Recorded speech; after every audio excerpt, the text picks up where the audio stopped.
Hey, how's it going? It's Russell James. In this week's video, we're going to make a raw food classic. It's an absolute classic, aubergine or eggplant bacon. So this recipe does require a dehydrator, but it is really simple. If you've got a dehydrator, this is going to be perfect for you. You could also do this in an oven on its lowest temperature. It's going to take a lot less time and maybe be a little bit less raw, but you can certainly still do it. In the description below, I'll link up my video to using your oven instead of a dehydrator. So the first thing we're going to need is our marinade, nice smoky, sweet marinade. So take a bowl, get your olive oil in there. Then we're going to add some maple syrup, some onion and garlic powder, some cumin. Then we want to give it some smoky notes to go along with that maple. So we're going to add in some chipotle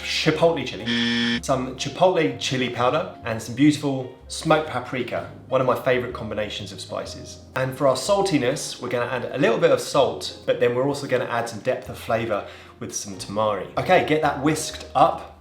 And what you're going to notice as you whisk it is that it's going to thicken up beautifully into a nice sticky marinade that's really going to stick to the aubergine. Okay then, the aubergine itself, or you might know them as eggplants if you're in the US, we're going to take the top off of that, then we're going to slice that in half and slice it in half again so that you've got a quartered aubergine eggplant, so that then we can get it on the mandolin and slice it really thinly. Now with your mandolin, you're probably going to want to do a test slice, get the thickness just right. It should be pretty thin, but not so thin that it completely falls apart. Get the whole thing sliced down. Once you've got all your slices, transfer them over into the marinade and start mixing those up.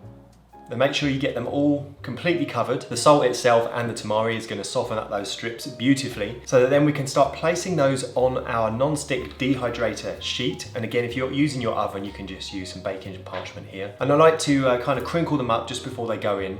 Get the whole sheet done, get your whole batch done. Depending on the size of the aubergine, it might go over the course of 1 or 2 sheets, 1 or 2 trays. They're going to go into the dehydrator. They can actually stay on the non-stick sheets because they're pretty thin.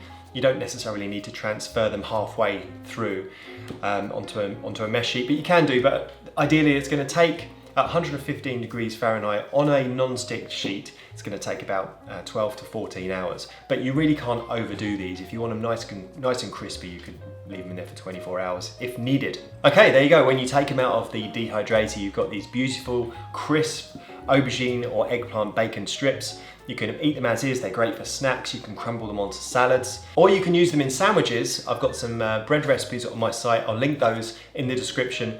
These aubergine bacon slices make great BLT sandwiches, so check those out. If you enjoyed this video, be sure to subscribe so you get notifications. Click the little bell and you'll get notified of every time that we post a new video.